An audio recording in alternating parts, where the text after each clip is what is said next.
Let's see, it says a particle executes SHM with time period 4 seconds. So your time period T is already given. It's a 4 second. Find the minimum time interval in which the velocity of particle changes by an amount equal to its maximum velocity. You need to find time interval delta t, right, in which the change in velocity is equals to V max, right? Okay. So we'll have to just analyze the motion physically. Here we can consider the SHM is between the two extreme minus A and plus A.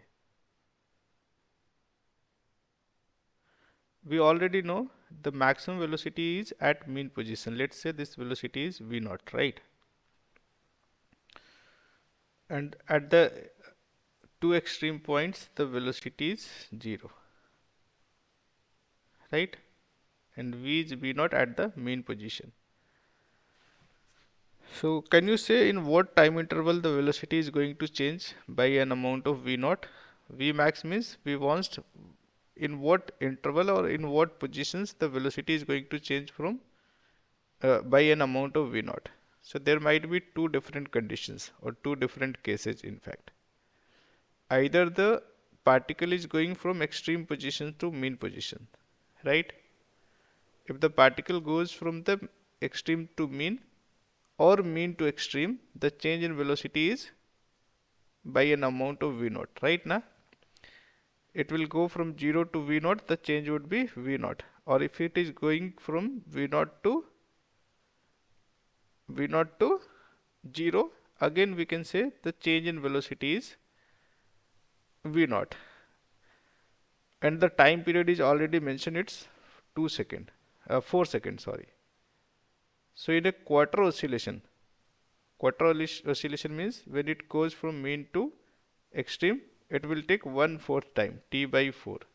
T by 4 is 1 second. When it come back from extreme to mean, again it will take T by 4, which is 1 second. From mean to other extreme, it is again going to take 1 second, and from extreme to mean, it's again going to take 1 second. So in such a way, in a one complete oscillation, it is going to take 4 seconds, right? Na? So if it goes from mean to extreme, the change in velocity is V naught and time interval is 1 second. But there is no options which is showing it's a 1 second. So there and the question has asked the minimum time interval for this change. So it seems that it's not a minimum time interval. Otherwise 1 second would have been in the option, right? So you'll have to just figure out some other options. And what would be the other options? And when do you think that the change in velocity is going to be V naught? So it's not going to be for any two different positions, because in that case you just see if you are just going from one point to another point, the direction of velocity is same and they have some finite value which is less than V naught. So their difference is not going to be V naught, right? Na? So you'll have to choose a point such that while it's going towards right, the magnitude of velocity is V naught by 2. When it returns back to the same point, what would be the magnitude of velocity? It's a minus V naught by 2. And if you want to find the change, minus V naught by 2 minus V naught by 2, that would be minus 2 V naught by 2, which is minus V naught. So if you will talk about the magnitude part is V naught, right? Na? So for that time interval, when where the V passes from V naught by 2 to minus V naught by 2, or even you can say, if you are just going to take it over this side, from minus V naught by 2 to plus V naught by 2, right? The time interval would be same. So basically we want to find the time interval when the velocity passes from minus V naught by 2 to plus V naught by 2. Fine? Happy? Yes, sir. Or you can say when it passes from V naught by 2 to minus V naught by 2. So first of all, we'll have to just consider what would be the expression for V. If it starts from the mean position, x can be given as a sine omega t, right? And for that one, the V can be given as V naught into cos omega t. I know. So V naught is a omega, but you can write it as V naught cos omega t, right?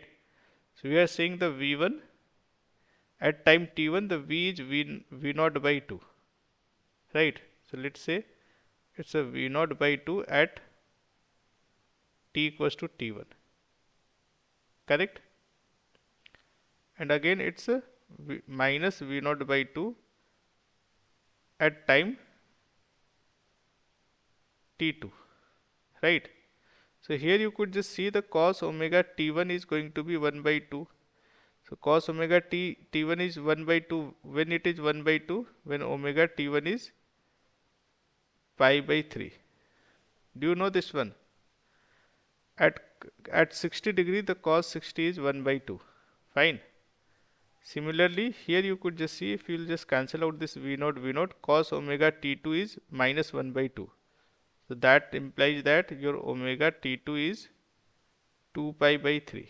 Agreed? Which is 120 degree. The cos 120 degree is minus half, right? So from there you can find out the time interval omega t2 minus t1. Fine.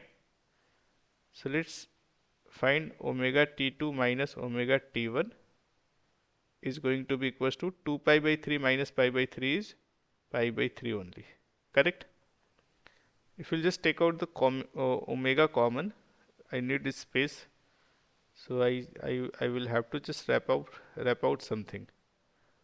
Should I wrap it out? I need some space.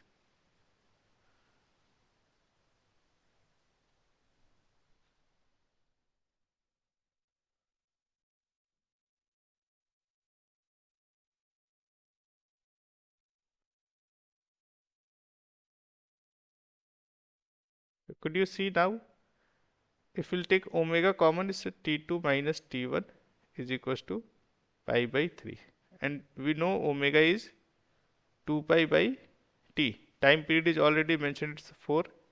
And this one is delta t. This side is pi by 3. So your pi would get cancelled, right? Let me use the white color. So your delta t is, it's a 1 by 2 also. So let's put 2 this side. It's a 2 by 3 second. And definitely this one is less than 1 second.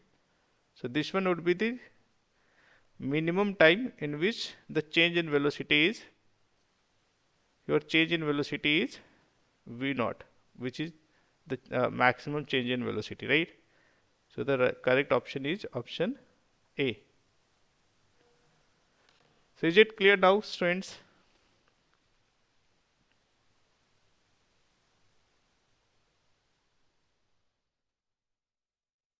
Visible to all of you?